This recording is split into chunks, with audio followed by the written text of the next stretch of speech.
आज मैं आपसे बात कर रहा हूं तो देखिए 5th फेज का मतदान हो चुका है, चुनाव हो चुका है। रायबरेली, अमेठी, वहां पर भी मतदान हो गया है। तो आप चूंकि चुनाव प्रचार में अब तक जितने भी चुनाव हुए हैं आप उसका एक हिस्सा रहे हैं, तो क्या देख पा रहे हैं आप, खासतौर पर अगर मैं रायबरेली और अमेठी की बात करूं? पहले तो बहुत ही खुशी का माहौल है, और क्योंकि अमेठी के लोग बहुत खुश हैं कि किशोरी लाल शर्मा उनके साथ है। उन्होंने 40 साल से वहाँ काम किया है, मेहनत की है। ये नहीं है कि खाली प्रचार किया है। जब भी अगर हम सरकार में रहें या नहीं ना रहें, वो हमेशा उनके दुख दर्द में शामिल हुए हैं, और मेरी शुभकामनाएं उनके साथ हैं। और मैं रायबरेली तो ज़रूर, राहुल हैं वहाँ, सोनिया जी के बाद राहुल हैं वहाँ, और जितनी मेहनत राहुल ने की है सोनिया जी के द्वारा हुआ है, और राहुल भी करेंगे ज़रूर। हाँ, खुशी का माहौल ये है कि जो स्मृति ईरानी जी ने बोला था कि वो करेंगे, मेहनत करेंगे, प्रगति करेंगे अमेठी के लिए, वो नहीं हुआ। रॉबर्ट जो कहते हैं कि राहुल गांधी डर गए, अगर हिम्मत थी तो अमेठी से लड़ते, अमेठी से चुनाव नहीं लड़ रहे, रायबरेली से चुनाव लड़ रहे हैं, उनको क्या जवाब देना चाहिए? वो अब मैं कह रहा हूँ कि जिस तरीके से प्रियंका ने प्रचार वहाँ किया है, और उनको पता है कि उनसे गलती हुई है लोगों से, कि उन्होंने स्मृति ईरानी को चुना, जिनके वजह से कोई वहाँ प्रगति नहीं हुई है। और उनको पता है जब अगर कांग्रेस पार्टी और प्रियंका, राहुल और मैं खुद वहाँ होंगे उनके बीच में, और अब दोबारा हमारा रिश्ता पूरा मजबूत होगा, और जो भी वायदे किए हैं वो पूरे करेंगे। तो ज़रूर मेरे रिश्ते हैं, और वो उम्मीद कर रहे थे कि या तो मैं वहाँ से वहाँ क्षेत्र, अमेठी क्षेत्र को चुनूँ अगर मैं राजनीति में आता हूँ, और या तो प्रियंका आए। पर मुझे लगा है ये समय था कि हम राहुल पे ध्यान दें, और हम फिर भी सेवा करेंगे। हमें किसी पद की ज़रूरत नहीं है, हमें संसद में रहने की ज़रूरत नहीं है, हम वैसे भी मेहनत करेंगे। ये भी कहा जा रहा है कि रायबरेली अगर राहुल गांधी जीत जाते हैं तो वो जाएंगे वायनाड को ही चुनेंगे, अगर वायनाड से भी जीत जाते हैं तो उस सिचुएशन में प्रियंका गांधी कैंडिडेट हो सकती हैं। इसमें कुछ दम है इस बात में? ये जो सोच है, देखिए, जब भी मैं बात करता हूँ, ये मैं अपने अनुभव से बात करता हूँ, या मैं ये बोलूँगा कि ये जो मेरी सोच है, ये ना तो राहुल की है, ना प्रियंका की है, ना गांधी परिवार की है, ना कांग्रेस की, ये मेरी अपनी सोच है। तो मैं कोई भी ऐसी चीज़ नहीं बोलूँगा जिससे लगेगा कि मैं उनके लिए बोल रहा हूँ। पर ज़रूर राहुल चाहेंगे कि प्रियंका हो या मैं हूँ या जो भी है, पर हम कांग्रेस के सोच से चलते हैं। क्या डिसीजन लेते हैं राहुल, मुझे पता नहीं है, और कांग्रेस पार्टी का क्या सोच होगा, किसको वहाँ प्रत्याशी या जो भी बनना चाहिए, वो देखेंगे आगे जाके।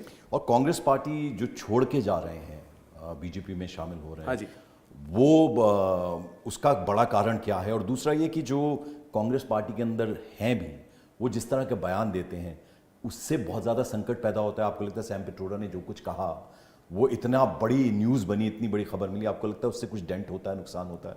देखिए, जो छोड़ के जा रहे हैं ज़रूर हम खुशी से उनको बोलेंगे आपके अच्छा फ्यूचर होना चाहिए आगे जहाँ भी आप रहें। जो भी छोड़ के जा रहे हैं उनको कोई लालच दिया जा रहा है, या मतलब मॉनेटरी तरीके से, या कोई पद के वजह से वो खींचेंगे उनको।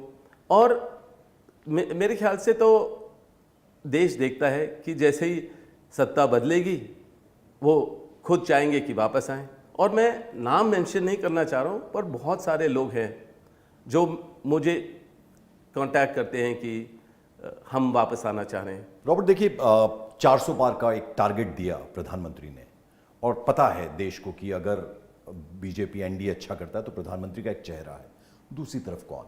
इंडिया गठबंधन, प्रधानमंत्री कौन होगा? क्या राहुल गांधी प्रधानमंत्री होंगे, ममता बनर्जी होंगी, शरद पवार होंगे, अखिलेश यादव होंगे, अरविंद केजरीवाल होंगे? प्रधानमंत्री कौन होगा?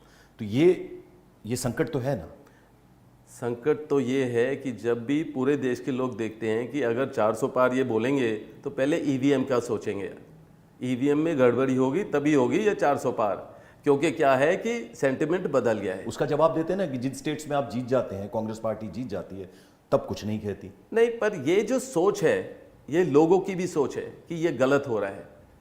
तो मुझे लग रहा है कि आजकल तो प्रधानमंत्री जी और कोई भी 400 पार की बात नहीं करते। वो सबको पता है कि ये भी एक जुमला होगा कि नहीं हो पाएगा ये जो बोल रहे हैं। और देश बदलाव चाहती है। स्पिरिचुअलिटी में आप बहुत बिलीव करते हैं, लेकिन राम मंदिर नहीं गए आप लोग, उसको लेकर बहुत सारे सवाल उठ रहे हैं, क्या जवाब है? स्पिरिचुअलिटी जो होती है वो बगैर पद के होती है, अंदरूनी अंदर से होती है, वो ऑप्टिकली नहीं होती है। और मैं हमेशा बोलूँगा स्पिरिचुअलिटी से मैंने बहुत सीखा है, और हर मज़हब से, क्योंकि हमारे खुद के घर में हिंदू हैं, मुसलमान हैं और क्रिश्चियन हैं और सिख भी हैं। बीजेपी का सोच धर्म की राजनीति है। भारत जोड़ो यात्रा ने उनके राजनीतिक जीवन को, राहुल गांधी के एक नया आयाम दिया, आपको लगता है? बिल्कुल, बहुत बहुत सीखे उनसे। और मैं भी उनके साथ शामिल था, और मैंने भी देखा कितना प्यार, कितना दुख उन्होंने लोगों का समझा। और मैंने कहा बहुत प्रेशर होगा कि हर महिला कुछ बोल रही है, किसी उनके बच्चे को जला दिया या उनके घर जला दिए, या बहुत डर था और इतना प्यार भी था कि बस एक हाथ पकड़ना है। और इतने किलोमीटर चलना, चाहे उनके नी में दर्द था, पैर में दर्द था, पर फिर भी वो चले, लोगों से मिले। और चाहे जहाँ बीजेपी की सरकार थी, काले झंडे दिखाए और रोका गया, पर वो चलते गए, उनका मुकाम कुछ और था। 4 जून को क्या होने जा रहा है? 4 जून में बदलाव होगा जो देश के लोगों को चाहिए। हम तो वही बोल रहे हैं जो पहले भी बोल रहे थे, वही कह रहे हैं। हम तो हमेशा देश के हित में बोलते हैं, पर देश को चोट लगी है, देश के लोगों को चोट लगी है। नहीं, वो बदलाव क्या होगा? बदलाव होगा कि इंडिया गठबंधन सरकार बनाएगी और देश के हित में काम करेगी।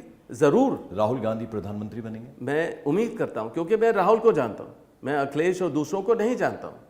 मेरे दोस्ती अबा पार्टी लाइन सबसे है, पर मैं राहुल को अरसों से जानता हूं, और मुझे पता है जो भी वो करेंगे मेहनत, मन, लगन और देश के हित में करेंगे। रॉबर्ट वाड्रा, हमारी सारी शुभकामनाएं आपके साथ। न्यूज़ 18 इंडिया को आपने धन्यवाद जी। शुक्रिया। धन्यवाद जी। Thank you very much.